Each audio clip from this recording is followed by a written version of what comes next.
Buenas noches, hermanos. ¿Cómo están? Bien. ¿Listos para recibir un filete? ¿Cuántos tienen hambre?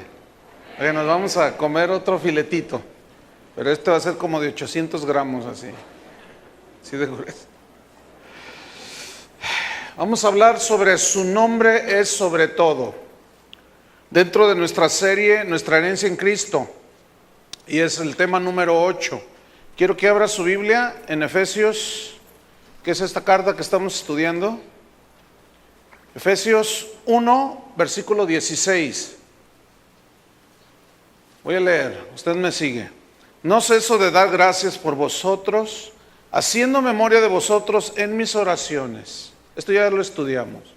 Para que el Dios de nuestro Señor Jesucristo, el Padre de gloria, os dé espíritu de sabiduría y de revelación en el conocimiento de Él, alumbrando los ojos de vuestro entendimiento, para que sepáis cuál es la esperanza a que Él os ha llamado y cuáles las riquezas de la gloria de su herencia en los santos. Pero ahí no queda. Y cuál la supereminente grandeza de su poder para con nosotros los que creemos, según la operación del poder de su fuerza. Ahora escuchen, esa supereminente grandeza de su poder, que no pudo retener a Cristo en la tumba, ese poder, dice el versículo 20, y de aquí iniciamos nuestro tema, esa fuerza, dice, operó ¿en quién? En Cristo. La palabra operó se tradujo de la palabra griega energeo, de donde viene la palabra energía. Es decir, que fue el poder de Dios. Yo quiero que piensen esto, trate de meditarlo, de reflexionarlo. Escuchen, la energía de Dios, el poder de Dios, obró. ¿Y qué hizo cuando el cuerpo de Cristo estaba en la tumba? ¿Qué hizo el poder de Dios? ¿Qué hizo la energía de Dios? ¿Qué hizo? Resucitándole de los muertos. Nosotros estamos tan familiarizados con esa frase. Cristo resucitó, lo resucitó de los muertos, sí, amén. Pero si analizamos esto, es que estaba muerto. Y el poder de Dios operó y le devolvió la vida. Transformó su cuerpo, que eso es lo que va a hacer con nosotros. Escuchen, la resurrección es vital dentro de la doctrina cristiana. Si no hay resurrección de Cristo, seguimos en nuestros pecados. Mejor vámonos a ver el partido de las Chivas. Vamos a ver 1 Corintios.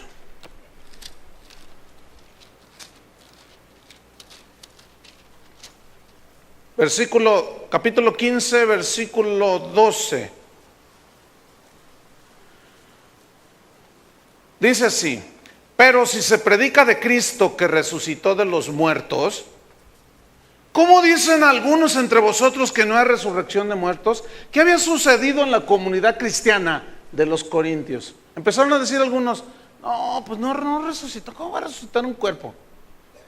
No tiene sentido. Y saben que esta herejía vuelve eventualmente al seno de la iglesia.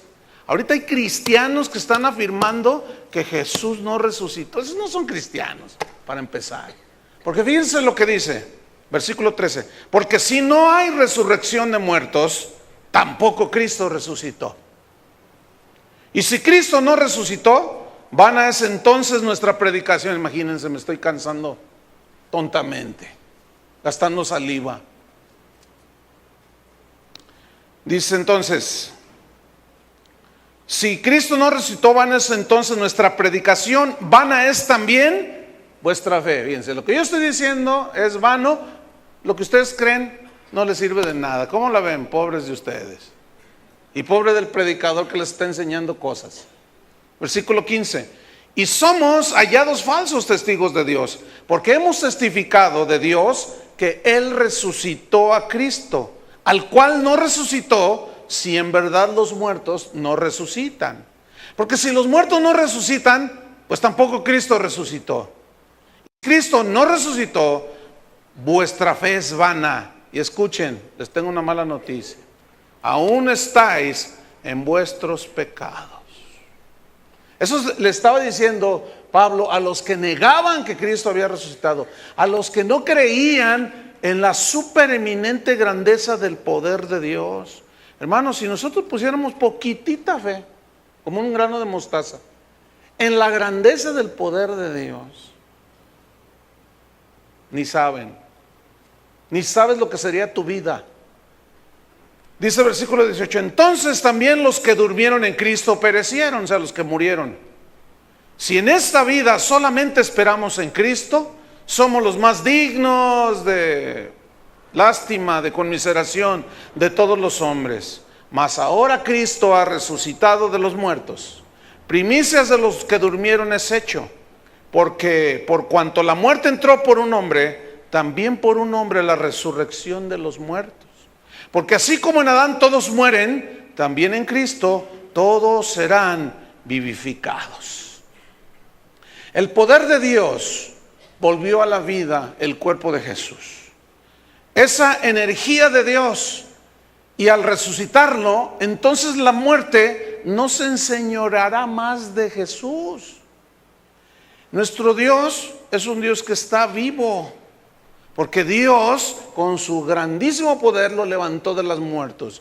Por ahí anda un puertorriqueño que se dice ser el Cristo encarnado, y lo sigue un montón de gente, pobre gente, y se dice que es Dios. Entonces yo le digo a ese falso profeta, si eres Dios y de veras quieres que te adoremos, pues que te crucifiquen. A ver, griten todos a las 3. ¿Estás oyendo? A ver, otra vez, griten con ganas, hombre. ¿Qué van a hacer con ese puertorriqueño? Y luego resucitas, entonces ya vamos y hasta los diezmos le damos. Hay cada tipo que anda allí haciéndose pasar como el Hijo de Dios, pero Cristo profetizó de esos falsos profetas. Entonces, ese mismo poder, escuchen, es el que nos guarda a nosotros. Esa energía de Dios es el que nos va a levantar cuando muramos, y a los que estemos con vida nos va a transformar para llevarnos a la gloria. Escuchen, aquel que dude esto es digno de conmiseración, es digno de lástima, porque no ha creído y no ha testificado, no ha creído al mensaje del Evangelio. Una pregunta: ¿podrá un cristiano que entiende su herencia en Cristo sentirse inseguro acerca de la redención completa o de la eternidad de su salvación? Por supuesto que no. ¿Ustedes creen que con ese tremendo poder de Dios que nos guarda, y aquel que es poderoso para guardarnos sin caída y presentarnos sin mancha delante de Él con gran gozo y alegría, ese que es poderoso, el todopoderoso, tiene el poder para guardarnos hasta el día final, hermanos? Él prometió: me voy, pero vendré por vosotros. ¿Cuántos lo están esperando? Yo lo estoy esperando. A veces digo, ya ven, Señor Jesús, porque es un clamor de la iglesia que ya venga. Entonces, cuando nos resucite, será con el mismo poder que operó en el cuerpo, en físico de Cristo. Estoy en Efesios otra vez. Entonces, fíjense, ese poder operó en Cristo resucitándole de los muertos. Estoy en el versículo 20. ¿Qué más dice? Y sentándole a su diestra en los lugares celestiales. Entonces, así como Cristo se sentó a su diestra en lugares celestiales, es un hecho que nosotros, sus hijos, nos sentará junto a Él en lugares celestiales. Capítulo 1 de mismo Efesios, versículo 3, ya lo estudiamos. Bendito sea el Dios y Padre de nuestro Señor Jesucristo, que nos bendijo con toda bendición espiritual. ¿En dónde? En los lugares celestiales, con Cristo. Entonces, si ya nos bendijo con toda bendición espiritual lugares celestiales en Cristo, Él, fíjense dónde estamos ahora, desde la perspectiva de Dios. Capítulo 2 de Efesios, versículo 6.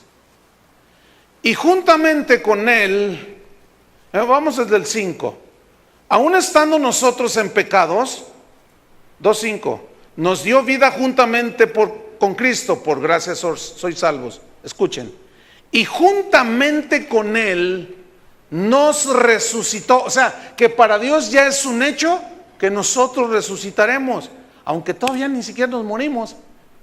Entonces, he ahí la seguridad que tiene el Hijo de Dios en las manos de su Señor. Por eso, hermano, mira, si tienes algún problema, una necesidad, qué sé yo, mira, el poder de Dios, hermano, el amor de Dios te puede abrazar, te puede consolar, te puede suplir lo que tú necesitas.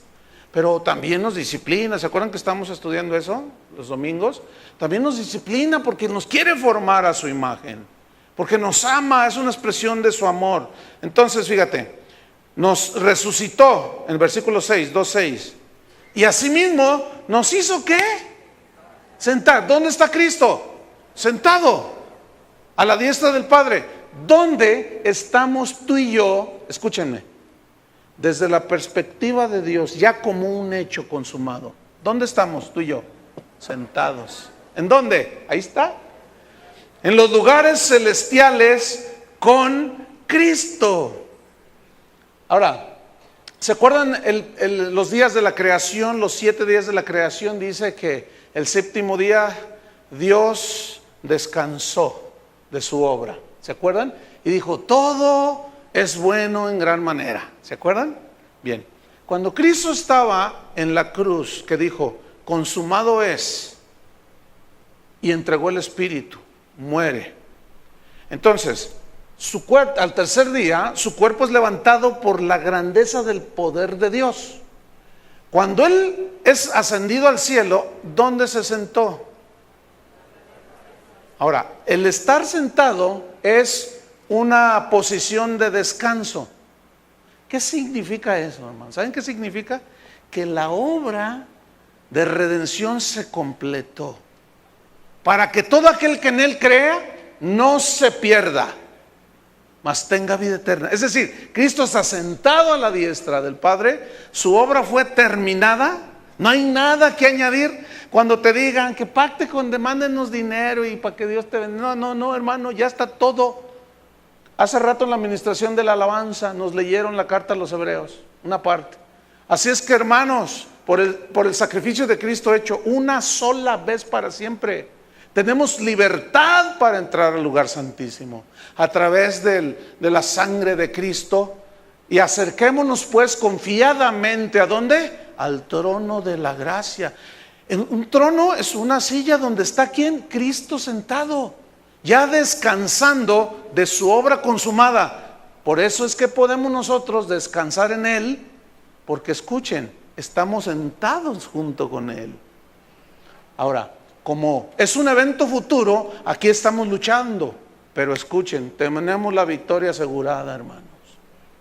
Nadie los podrá separar de mi mano, dijo. Y Pablo lo puso así, nada nos podrá separar del amor de Dios, que es en Cristo Jesús. Entonces, Cristo está sentado, descansó de su obra, la completó, ya no hay nada que añadir. Por fe somos salvos, por gracia somos salvos por medio de la fe, es un regalo de Dios. Necesitamos aprender a descansar, hermano, en el pecho de Jesús como Juan, pero del Cristo resucitado, del que nada lo detuvo, ¿sí? Del Todopoderoso. Y cuando nosotros descansamos en el poder de Dios, por medio de la fe, en el pecho de Jesús, hermanos, ¿qué más podemos pedir? Con razón Pablo dijo a los colosenses, estamos completos en Él. ¿Qué nos falta? No falta nada, hermanos. El problema, ¿saben cuál es? Que algunos dudan de lo que Él hizo, que algunos dudan y no reciben las promesas de Dios. Y Dios se ofende cuando alguien duda de lo que Él es capaz de hacer. Ese mismo poder que sustenta el universo y que la tierra girando, el sol y todo allí con la potencia de su poder que sustenta el universo, fue ese mismo poder que levantó a Jesús. Escuchen, es el mismo poder que nos protege a nosotros. Con razón decía los salmistas, ¿de quién temeré? ¿De quién temeré? Si aquel está contra mí y aquel, ¿de quién temeré? Si el Señor es mi luz y mi salvación, ¿qué decía? ¿De quién temeré? Ay, hermanos, esto nada más, esta frase es como para quedarse meditando. Yo les quiero dejar una tarea. Cuando tengan su devocional, piensen en el poder de Dios. Agarren su Biblia, agárrense una concordancia. Lean los versículos que hablan acerca del poder de Dios. Por eso Pablo decía, yo les predico al Cristo crucificado, no con palabras de sabiduría humana, para que vuestra fe no esté fundada en la sabiduría de los hombres, sino en el poder de Dios. ¿Tú crees que Dios es poderoso? Entonces, ¿para qué chillas tanto? Y algunos vergonzosamente hasta el psicólogo van y ven, algunos cristianos, y confían más ay no, qué vergüenza, qué pena. ¿Crees que Dios es poderoso? Hónralo con tu fe, confía en Él. Y como les dije en una ocasión, algunos tienen una necesidad, vamos a poner este ejemplo, económica, necesitan pagar su renta. Señor, ayúdame, haz un milagro, y van y le piden al compadre. Pues no dejas que el poder de Dios opere. Entonces, ¿cómo vas a conocer el poder de Dios? Y luego pasa el tiempo y comienzan a decir, ay, ¿y si no resucito? Pues quédate allí, pues. Quédate ahí. Porque sin fe es imposible agradar a Dios. Ay, entonces fíjate, Cristo está sentado, ya está sentado. Su obra es consumada, no nos falta nada. Ahí está. Ahora vamos al versículo 21. Está sentado en un trono. El trono siempre es alto, ¿sí? Ahora fíjate lo que dice. Él está sentado, el Cristo resucitado, sobre todo principado y autoridad y poderío y señorío, y sobre todo nombre que se nombra, no solo en este siglo, sino también en el venidero. Vamos a estudiar este versículo. Dice que Cristo está sentado. Sobre todo, dice, esta frase sobre todo viene de una palabra griega huperano, de donde viene hiper. ¿Han oído de hiperama, hipermercado, hiper, o sea, el más grande que hay? El más enorme, no hay otro, que está por encima.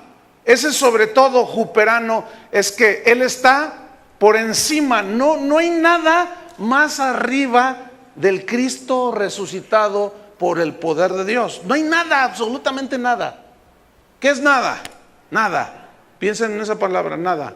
Aquí está Cristo sentado. No hay absolutamente nada arriba de Él. Por eso dice que está sobre todo. Y utilizó esta palabra. No hay nadie arriba más de Cristo. Y luego desglosa, dice, está sentado sobre todo principado. ¿Qué es principado? Esto se tradujo de una palabra griega, argé, que significa gobierno. Pero es una palabra que se usa en las escrituras para describir a los seres angelicales, buenos y malos. Entonces retomamos. Cristo está sentado sobre todo, ¿qué? Principado, sobre todo ángel, bueno y malo. Escuchen bien, Satanás está incluido allí, que está abajo. ¿Qué no dijo Jesús? Que Satanás está bajo nuestros pies. ¿Por qué dice que está bajo nuestros pies? Porque somos el cuerpo de Cristo, somos parte de Él. Y Satanás está ¿dónde? Bajo nuestros pies. No hay nada. Miren, hay predicadores que nos hacen creer que Satanás es el que tiene el control de todo. Ese es un error teológico. Es verdad, hay una verdad que la Escritura establece de que Satanás es el príncipe de este mundo, de que ha cegado el entendimiento de los incrédulos para que no les resplandezca la luz del Evangelio. Eso es cierto, pero ya no sobre nosotros, porque nosotros hemos sido trasladados de las tinieblas a la luz de Jesús. Hay cristianos tan atemorizados por esos predicadores, iba a decir predicadores diabólicos, pero no, más bien predicadores que exaltan sobremanera el poder de Satanás. Y hermano, no es porque el diablo te va, y el diablo te va a dar, el diablo te va a dar, y el diablo, vamos a... Y luego se ponen a guerrear con él de esta manera. Fíjense nada más, qué ignorancia. Dice, hermanos, vamos a vencer al diablo, vamos a pisotearlo, él póngase de pie. Y se ponen los hermanos, sí, somos soldados, a ver, ahí está el diablo, písele la cola. Y ahí están todos los hermanos pisando. En primer lugar, el diablo no tiene cola.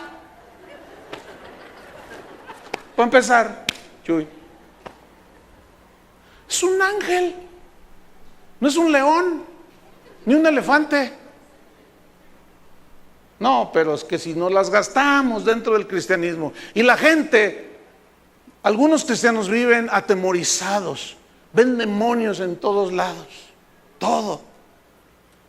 Ven así, por ejemplo, fíjense, hay uno de los estandartes, no sé cuál, y estábamos en una reunión, son como 8 los que están ahí a los extremos, y entonces me mandan un recadito, ¿no? Para el pastor, y estábamos en plena adoración, un domingo, ya hace como 2 meses de esto, y luego dice, es que estoy viendo en ese estandarte una figura satánica. Nomás porque no traía un encendedor, pues no fumo. Y para prenderlo, para que ya vencer a Satanás. Ay, hermano, miren en lugar de ver visiones celestiales de Dios, ven puro demonio. ¿Qué dice la Biblia? Que Jesús está sentado sobre todo, ¿qué? Ahí está, clarísimo. Sobre todo gobierno angelical, buenos y malos. Efesios 6:2 dice, 6:12, porque no tenemos lucha contra carne y sangre, ahí está, sino contra principados, contra potestades, contra los gobernadores de las tinieblas de este siglo, contra huestes espirituales de maldad en las regiones celestes. La Biblia no nos esconde ni nos engaña acerca de la realidad de los demonios, pero también nos dice dónde están. ¿Dónde están?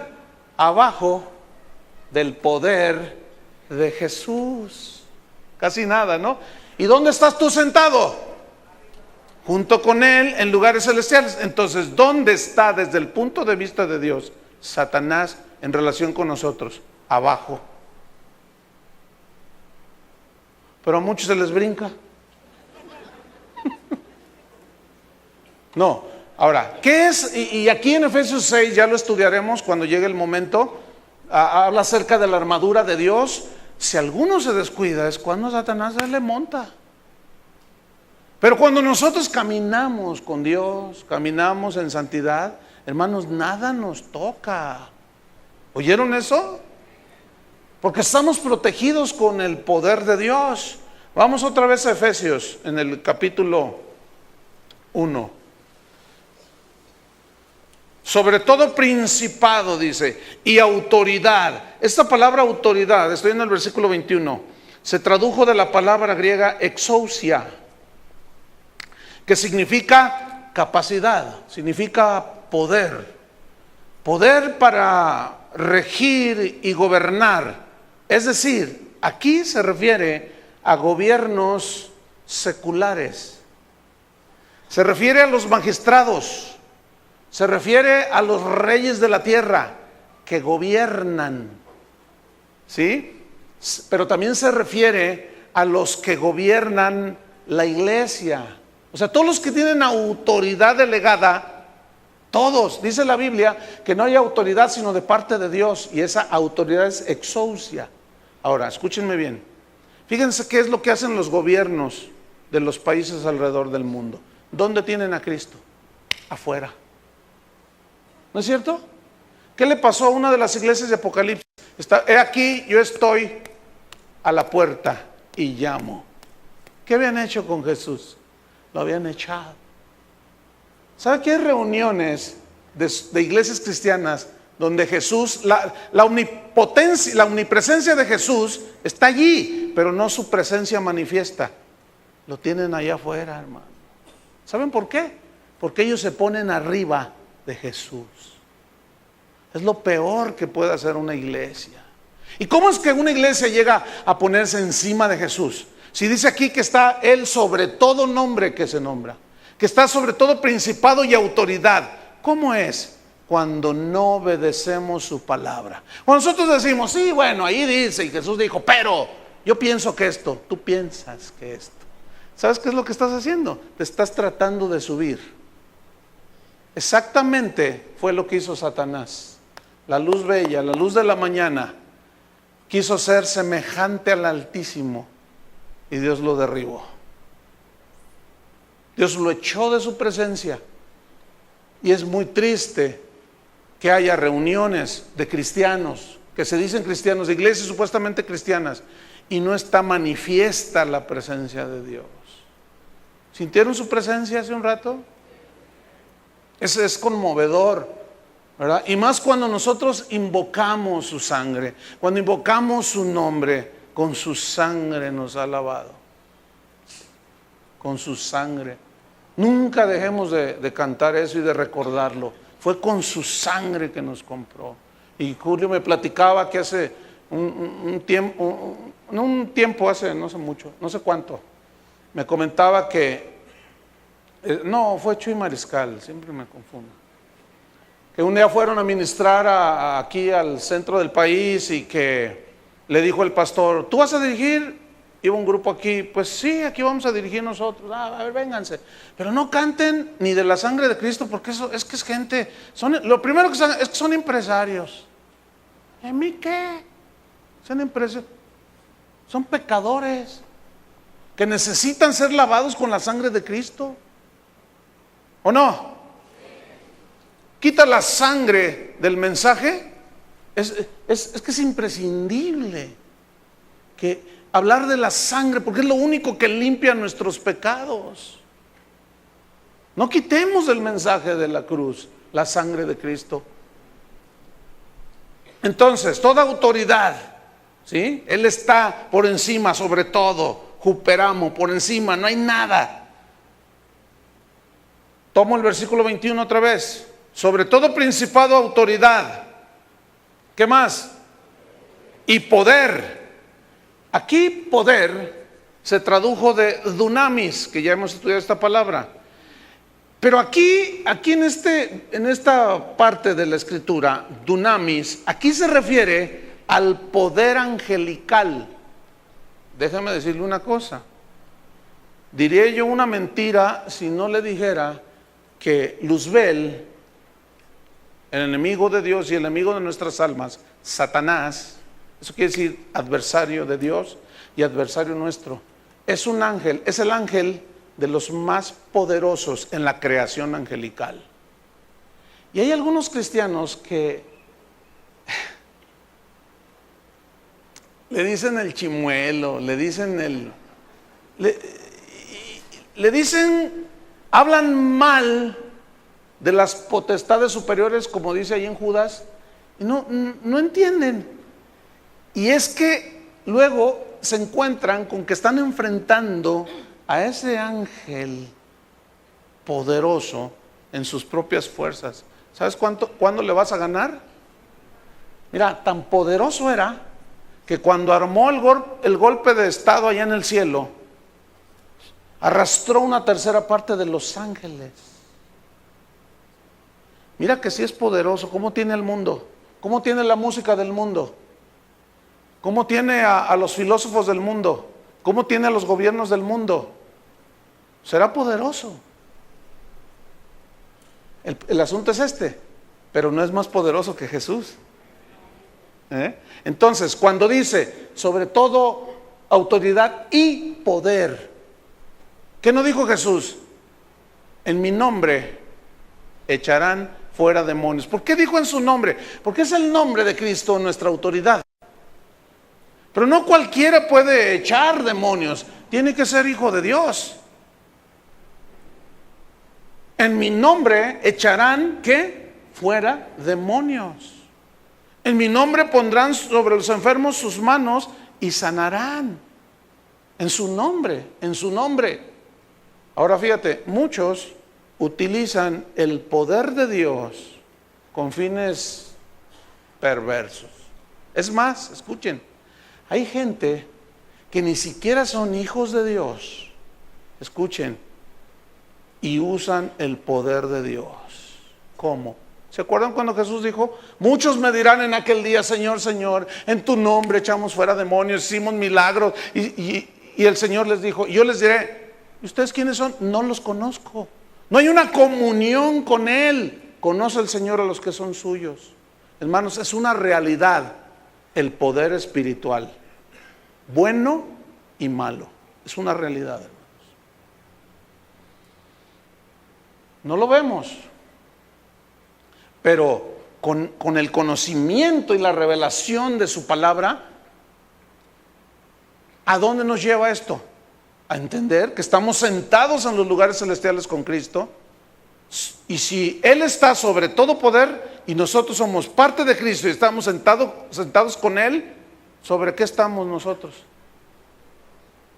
Díganlo. O de plano ya estoy muy aburrido, así que no, ¿están distraídos o qué? ¿Estamos sentados nosotros sobre qué? Díganlo más fuerte.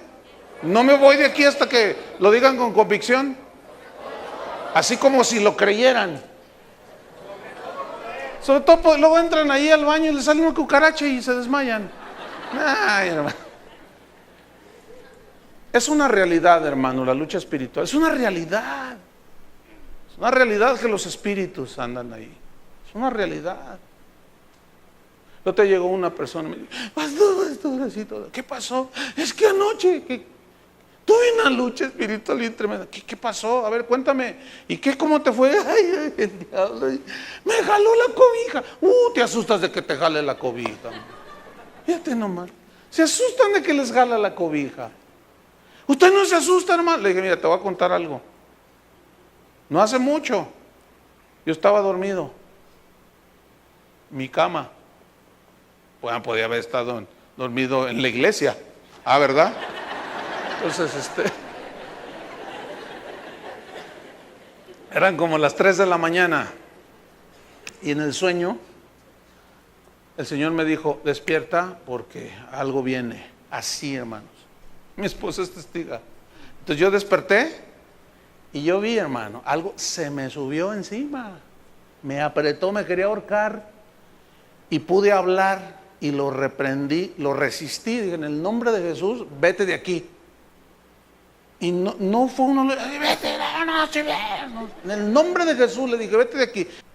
Y sentí cuando aquello se botó, se fue. Y ya me di la vuelta y me dormí. Si de veras creemos en el poder de Dios, hermanos, si de veras creemos en el poder de Dios, si de veras creyéramos en el poder de Dios,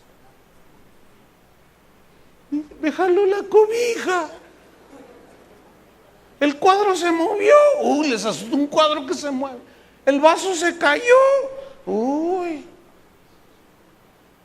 no, pero lo que es peor, tuvimos un caso de una señora que consultó una línea psíquica que viene aquí. Tú dices, no, pues, ¿qué tanto esfuerzo para enseñarles y todo? Para que luego vayan y consulten una línea psíquica.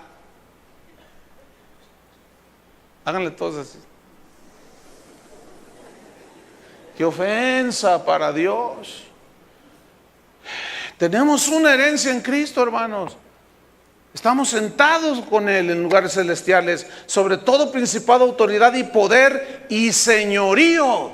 Estoy en el versículo 21. ¿Qué es señorío? Viene del griego kuriotes, que significa aquí dominio y poder humano, pero también angelical, bueno y malo. Hay hombres buenos en la tierra, buenos desde el punto de vista que no hacen mal, aunque todos somos pecadores, pero hay hombres malvados, ¿sí o no? Hay hombres perversos. Pues los ángeles caídos, hermano, no se quedan atrás, esos son malos.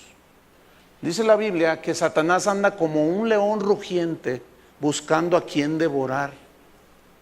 Y no está chimuelo, sí devora. Y a algunos se los ha tragado y vivitos. Y los ha hecho pedacitos. ¿Por qué? Porque juegan con el Señor. Tienen un pie en el mundo y un pie en Cristo. Y eso no se puede. Porque entonces cuando Adán y Eva desobedecieron a Dios, les cedieron a Satanás autoridad. Porque ¿qué no le dijo Dios a Adán? Señoreará sobre los peces, los animales, las bestias del campo. ¿No le dijo eso? Y señoreaba. Es decir, era el Señor de la creación, de la naturaleza. Él le puso nombre. Fíjate qué autoridad Dios le dio a Adán. Dice, y ponles nombres a todos los animales. Y dice ahí en Génesis, y los nombres que tienen los animales son los mismos hasta el día de hoy. Entonces imagínate la autoridad que Dios le delegó. Entonces de pronto vio pasar un animal así bien como de, no sé, 3 toneladas, qué sé yo, 2 toneladas, así, con una trompa larga, y dijo, este se va a llamar elefante. Fíjate qué tremendo. Y así se han llamado. Dicen los científicos que los nombres de los animales los describen perfectamente. Todos conocemos un caballo, ¿no? Imagínate que está un caballo y digo, ¡ay, qué bonito está León! Entonces, o sea, tú dices, no, ¿cómo? Porque los nombres que ellos tienen fueron dados por Adán. Fíjate la autoridad que Dios le delegó, nos dio. Ok, cuando el hombre desobedece, se dio esa autoridad a Satanás. Fue como Satanás se hizo el príncipe de este mundo. Cuando tú y yo desobedecemos a la palabra de Dios, le estamos abriendo la puerta, hermano. ¿A quién? Y no está chimuelo, y no tiene cola.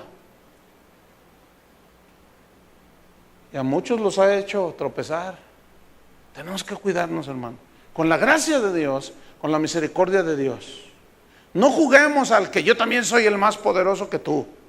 Porque luego hay cristianos que tientan a Dios. No se puede tentar a Dios. Como los israelitas en el desierto. ¿Podrá poner mesa Dios en el desierto? ¿Nos podrá dar pan? ¿Ustedes creen que no pueda?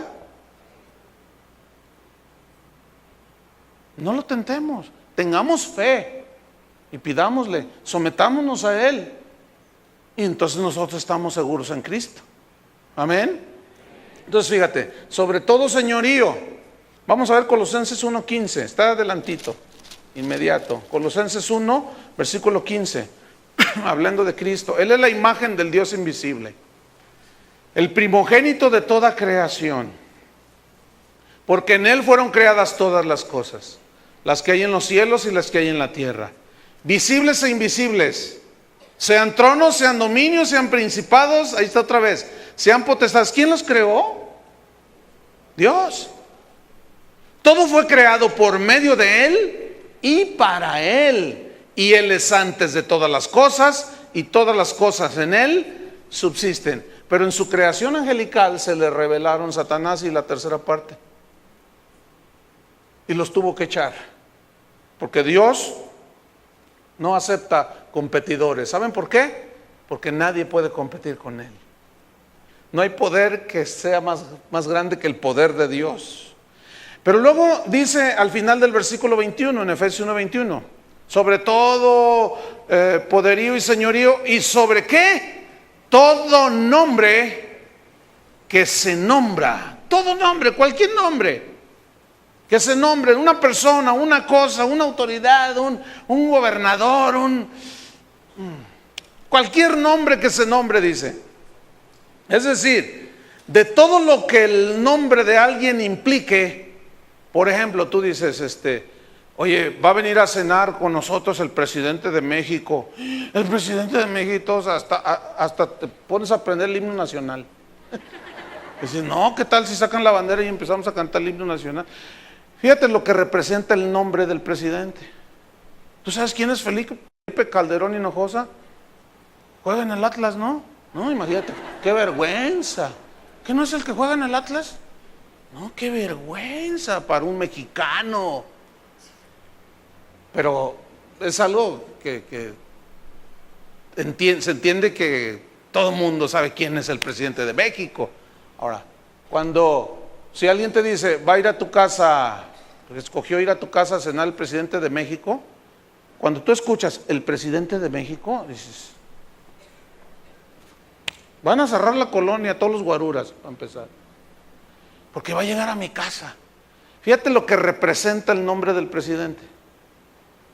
Representa la segunda máxima autoridad después de la Constitución, el presidente.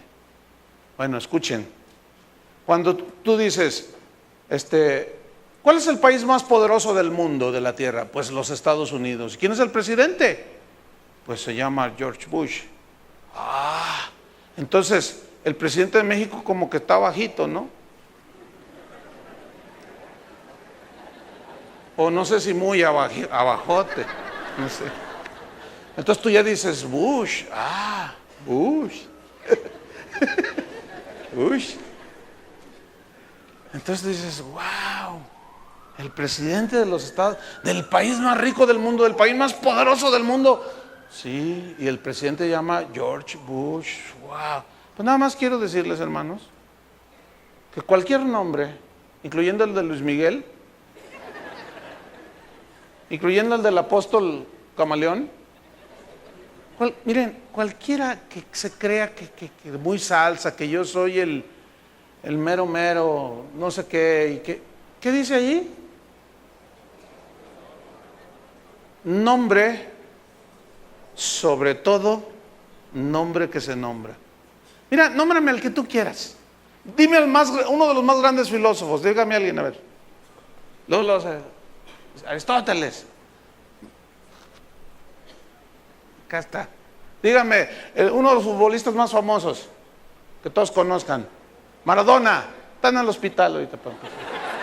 Díganme, un arquitecto famoso, mexicano. A ver, el que construyó ¿quién? Matute Remus. Díganme lo que quieran. El nombre más grande. Sin embargo, fíjense, ante esos nombres la gente se dobla, ¿no es cierto? Díganme el cantante más famoso del mundo, o de los cantantes más famosos. Díganme cualquier cantante famoso dentro del cristianismo. Escúchenme bien, hermano. Escúchenme. Que les quede bien claro. No hay nombre que esté encima del nombre de Jesús. Escuchen. Es una vergüenza lo que sucede en muchas iglesias cristianas, que le dan más gloria al hombre que al nombre de Jesús. Ese es un pecado grave. Exaltamos a la criatura, no, y las criaturas, como pavo real, ¿verdad? No, me encanta. Acabo de venir de un viaje en Centroamérica, llegué hace rato y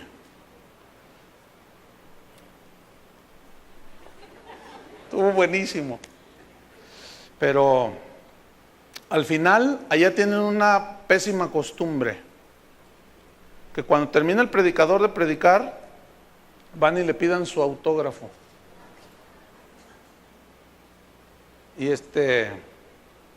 Y pues hubieran visto lo que les dije a algunos, con amor y todo, ¿verdad? Por supuesto, quedan todos sangrando. ¡Ay!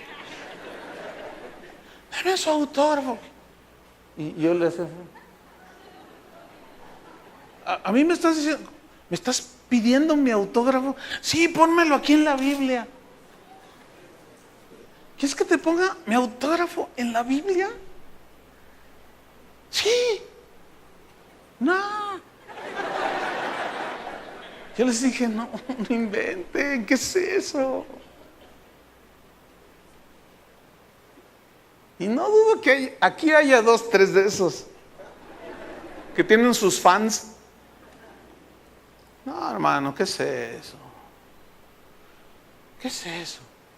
¿Saben qué? Porque no conocemos la supremacía, la eminencia que Dios le dio a Jesús, que lo sentó junto a Él en un trono alto, sublime, sobre todo poder, sobre todo principado, sobre todo señorío y sobre todo nombre que se nombra. Pero ¿qué dice al final del versículo? No solo en este siglo, sino también en el venidero. O sea que jamás habrá alguien más grande que Cristo. Aunque aquí los hombres del mundo hablan y dicen, bueno, Gandhi, Jesucristo, Buda, y lo ponen igual. Ya veremos quién tenía razón. Según la Biblia, el único que ha resucitado es Cristo. Y por esa razón, porque el poder de Dios operó en él, lo sentó sobre todo principado, potestad, autoridad, señorío y sobre todo nombre que se nombra, de cualquier tipo. Vea Filipenses 2:9, rápido. Filipenses 2:9.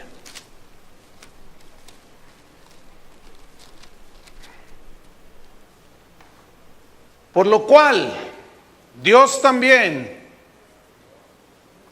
le exaltó, hablando de Cristo que se humilló hasta la muerte y muerte de cruz. Le exaltó hasta lo sumo. Ese sumo es la misma palabra. Es lo mismo. Uperamo. Hasta lo sumo, y le dio un nombre que es sobre todo nombre, para que en el nombre de Jesús se doble toda rodilla de los que están en los cielos, creación angelical, en la tierra, los vivos, y debajo de la tierra, los muertos. Y toda lengua confiese que Jesucristo es el Señor, para gloria de Dios Padre.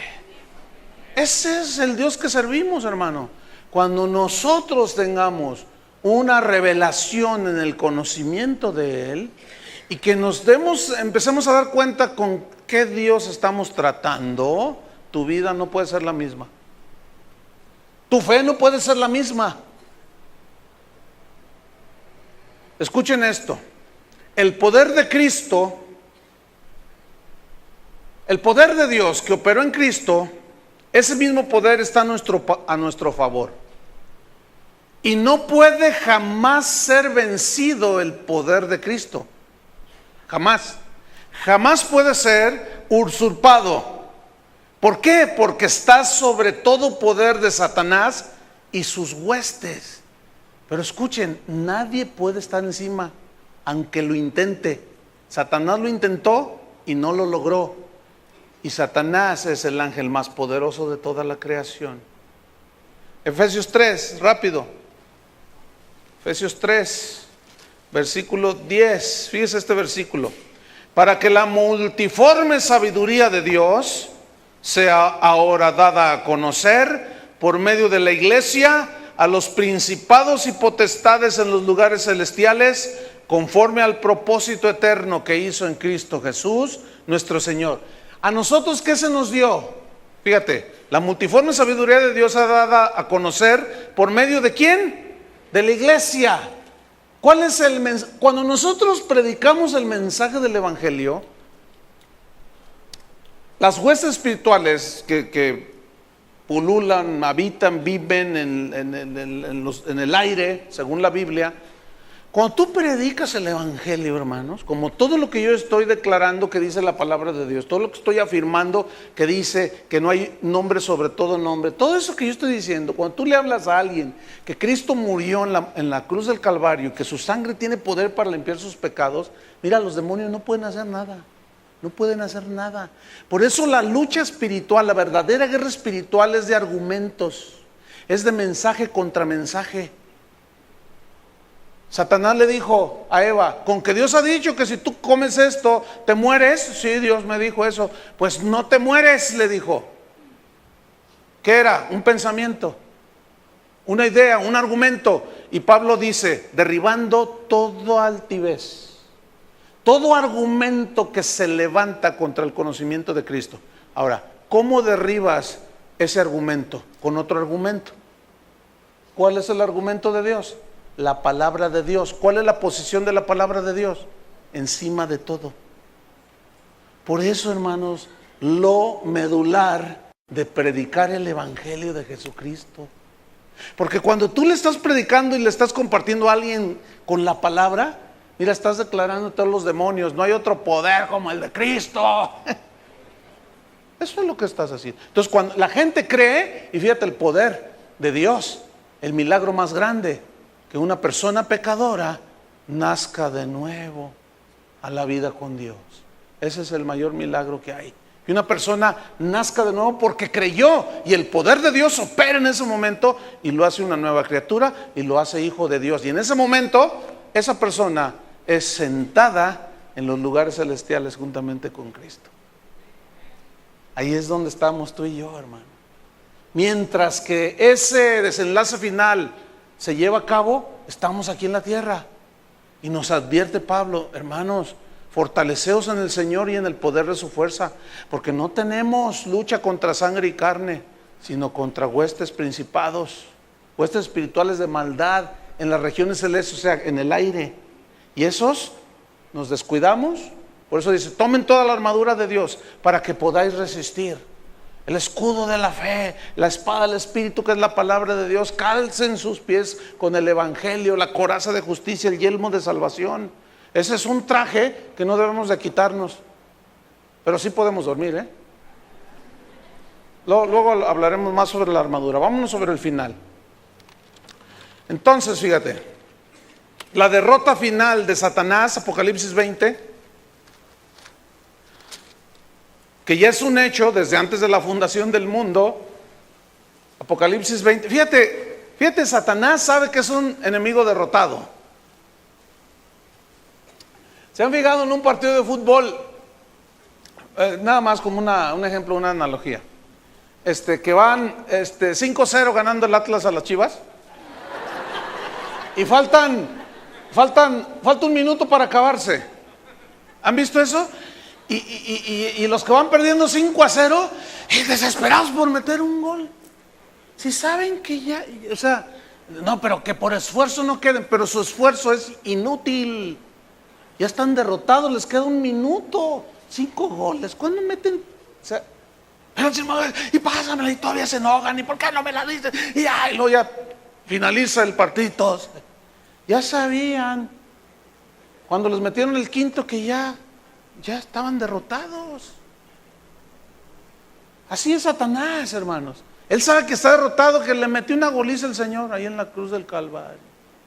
Por todo, le tumbó todo su teatro y lo exhibió públicamente triunfando sobre él en la cruz. Pero está como el equipo que ya sabe que perdió y está desesperado queriendo meter un golecito, pero es un enemigo derrotado. Apocalipsis 20, versículo 10.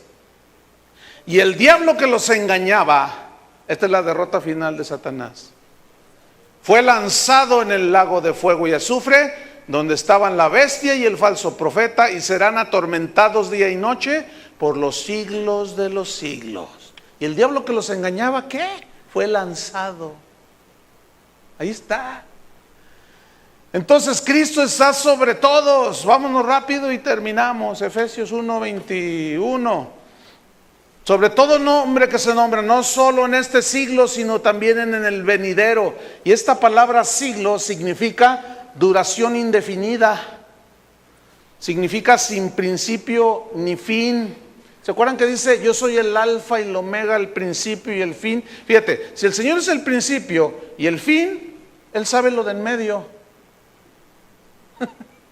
¿Sí o no? Si Él es el principio y el fin, Él sabe lo de en medio. Y nosotros estamos en medio. Y Él sabe todo. Pero no se preocupen, dice, confíen en mí. Yo estoy con vosotros todos los días hasta el fin del mundo. En el mundo tendréis aflicción, pero confíen. Mira, nada más confíen, tengan fe. Nada los podrá separar del amor de Dios, de mi amor, porque yo vendré por los que me esperan. ¿Cuántos lo están esperando? Entonces dice que Él no solo en este siglo, sino también el venidero. Versículo 22. Y sometió todas las cosas bajo sus pies. Escuchen, Cristo, dice Pablo, que es el poder de Dios y sabiduría de Dios. Cristo, con su poder eterno, invencible, su poder indestructible, como todopoderoso, omnisciente y omnipresente que es. Fíjate, versículo 22. Sometió todas las cosas bajo sus pies. Todo está sometido bajo sus pies.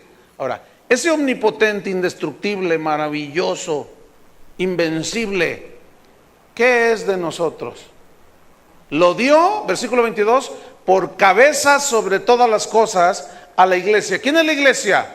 Nosotros. Entonces, ¿quién es nuestra cabeza? Cristo. Entonces está hablando de que la autoridad máxima, el todopoderoso, el invencible, es el que gobierna la iglesia. Fíjate, su autoridad es indestructible, su dirección hacia sus hijos, su cuerpo, sus órdenes son infalibles, sin error. Hermanos, yo les he dicho muchas veces, Dios es incapaz de que nos engañe. Dios es incapaz de que nos mienta. Él no es hijo de hombre para que mienta, como nosotros. Él es el Dios verdadero. Y si Él dice que nosotros estamos sentados con Él, ¿cómo estamos? Sentados con Él. Si Él dice que es cabeza nuestra, Él dirige. ¿Qué tenemos que hacer? Obedecer su palabra. Entonces, esa iglesia es su cuerpo. Habla de una relación íntima, espiritual, que tiene Cristo con los que ha salvado. Todo su poder, por lo tanto, está a nuestro favor para hacer cumplir su propósito que tiene para la iglesia. Y termina el versículo 23, fíjate. La cual es su cuerpo, o sea, la iglesia, pero lo dice, la plenitud de aquel que todo lo llena en todo. Es decir, el complemento. Cristo fue el complemento de todo. La muerte de Cristo, al expirar su espíritu, quedó todo completo.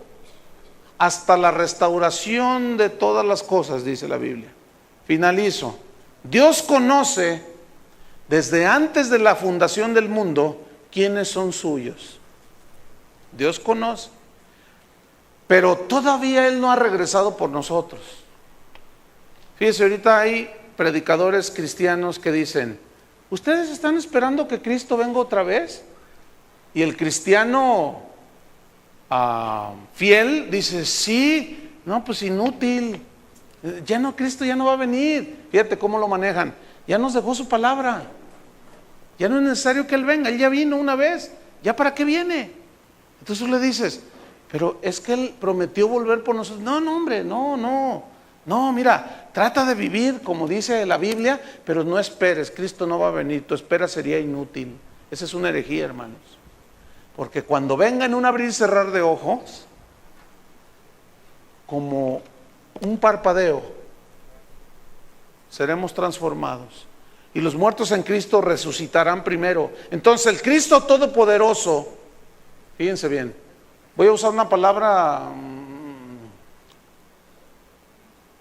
a ver si me puedo explicar. El Cristo Todopoderoso va a venir por nosotros. Todavía no ha venido, sabemos esto. Pero ¿saben por qué todavía no viene? ¿Por qué creen? A ver, piensen un poco.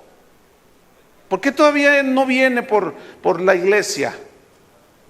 ¿Saben por qué? Porque aún no se completa el número de los que han de ser salvos. Porque Él quiere su cuerpo completo. Si no ha venido, es por eso, hermanos. Porque desde antes de la fundación del mundo nos escogió en Él. Y si no ha venido, es porque todavía hay algunos que han de ser salvos por la predicación, pero las señales ya las estamos viendo, hermanos. O sea que faltan pocos, tal vez. Cuando decimos pocos, bueno, pueden ser millones de personas, por supuesto. Pero ya está aquí a las puertas. Cuando veáis esto y esto y esto, dijo Cristo, levantad vuestro rostro, porque está cerca vuestra redención. Y ahí significa vuestra redención completa. El otro día mi esposo y yo estábamos viendo el domingo pasado un programa sobre la tierra, la agonía de la tierra, algo así. Y estaban diciendo unas cosas, hermano, qué lástima que no lo grabé, se me fue. Pero científicamente comprobado, y hoy estaba leyendo en el periódico y de cómo en la Patagonia Argentina y acá en el Polo Norte, los hielos por el calentamiento de la tierra, hay digamos una capa de hielo que tiene pues miles de años, pero por el calentamiento global de la tierra se empezó a derretir. Entonces se fragmentó y todas las crías de las focas pues se ahogaron. Y estaba viendo las noticias y decían, esto es un desastre natural horrible que no se había dado en miles de años. Y luego esto fue hoy, el domingo estábamos viendo un programa donde estaban explicando cómo es que se dieron los tsunamis, cómo es que se colapsan las partes bajas de la tierra bajo el mar y cómo hacen un efecto y cómo se levantan olas, pero luego estaban diciendo, y se pronostican tsunamis con olas de 30 metros de altura. Entonces, cuando yo estaba oyendo eso, vino a mi mente y que corro por la Biblia. Y empecé a buscar donde dijo Jesús que la gente desmayará, desfallecerá por el bramido ¿de qué? Del mar y de las olas. ¿Y qué creen? Olas, ahí habla, no dice tsunami, pero dice que son olas gigantescas, destructoras. Ya estaba profetizado, hermano. Pero cuando vean esto, dice, está cerca, a las puertas. Si todo esto va a ser destruido, dice Pedro, amados, ¿cómo no debemos de andar bien con Dios? ¿Cómo no debemos de caminar bien con Dios? Si todo esto va a terminar. Entonces, cuando el Cristo Todopoderoso, que está incompleto ahora, es incompleto, es por decir de alguna manera, ¿verdad? Se completa el número de los escogidos, hasta entonces el cuerpo de Cristo será completo. Y la iglesia, que es su cuerpo, la plenitud de aquel que lo llena en todo, cuando sea completado, entonces vendrá por su iglesia. Pero escúchame bien, tú ya tienes tu lugar en el cuerpo de Cristo. ¿Cuántos tienen su lugar en el cuerpo de Cristo? Y en el cuerpo de Cristo no hay amputaciones, porque nadie podría cortar, ¿sí?, un miembro del cuerpo de Cristo. Conclusión: necesitamos comprender, hermanos, con revelación, pedirle a Dios que nos dé espíritu de sabiduría, lo seguro que estamos en Cristo y lo invencible e inquebrantable que es su poder, que ese poder opera en nosotros y que sin duda ese poder nos guardará para la glorificación final. Por eso Pablo se expresó de esta manera y dijo: oh profundidad de las riquezas, de la sabiduría y de la ciencia de Dios. Oh profundidad, dijo. Cuán insondables son sus juicios, significa incomprensibles, ininvestigables, dice. Son sus juicios. Sus juicios aquí son sus decisiones en el griego. E inescrutables sus caminos. Inescrutables significan que no pueden ser torcidos ni trazados mal sus caminos. Es decir, en Cristo tenemos una herencia que no se contamina, que no se marchita y que no pierde su brillo.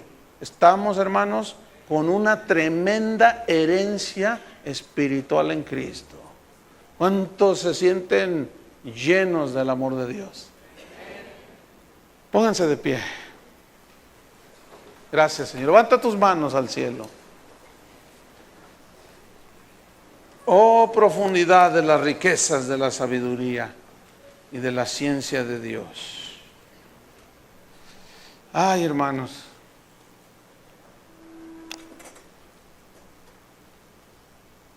No ceso de dar gracias por vosotros, haciendo memoria de vosotros en mis oraciones,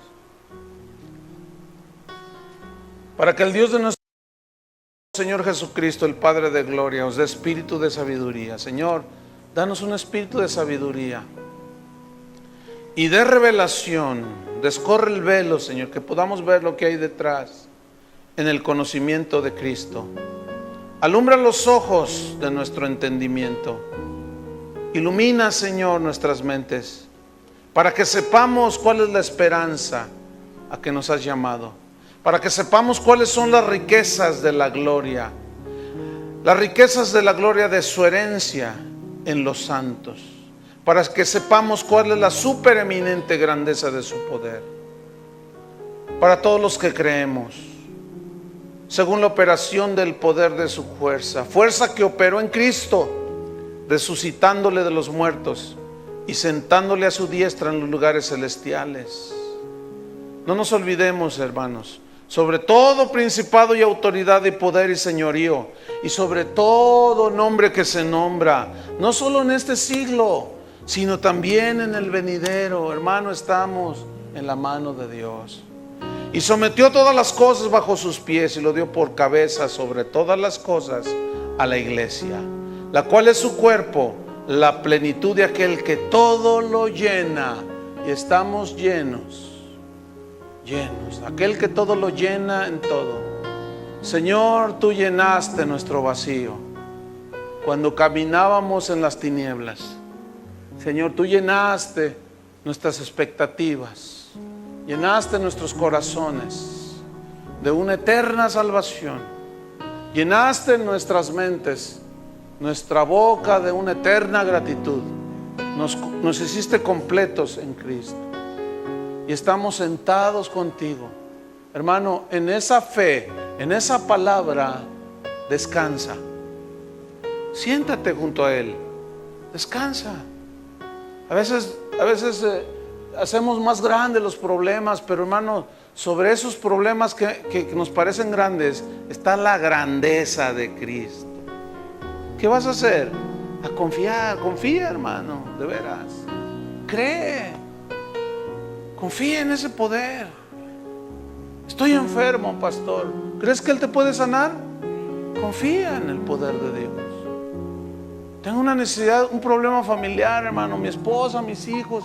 ¿Tú crees que Dios puede arreglar a tu esposa, a tus hijos, a tu esposo? Confía en el poder de Dios, para que vuestra fe esté fundada en el poder de Dios. Te damos gracias, Señor.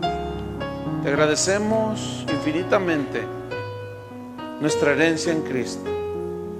No tendríamos con qué pagar. Por eso tuvo que ser gratuito, porque es tan valioso que nadie lo podía comprar. Por eso cuando alguien en su ignorancia ofrece dinero, pide dinero por recibir las riquezas de Cristo, está pisoteando el Evangelio, está pisoteando la sangre de Cristo, porque esta es una herencia que nos corresponde como hijos de Dios al haber nacido de nuevo. Padre, suple las necesidades. Si alguien está enfermo, tiene una necesidad, necesita un trabajo, tiene problemas familiares, tu poder es infinitamente superior que cualquier problema. Confiemos, hermanos, y descansemos en el Señor. Amén. Que Dios los bendiga.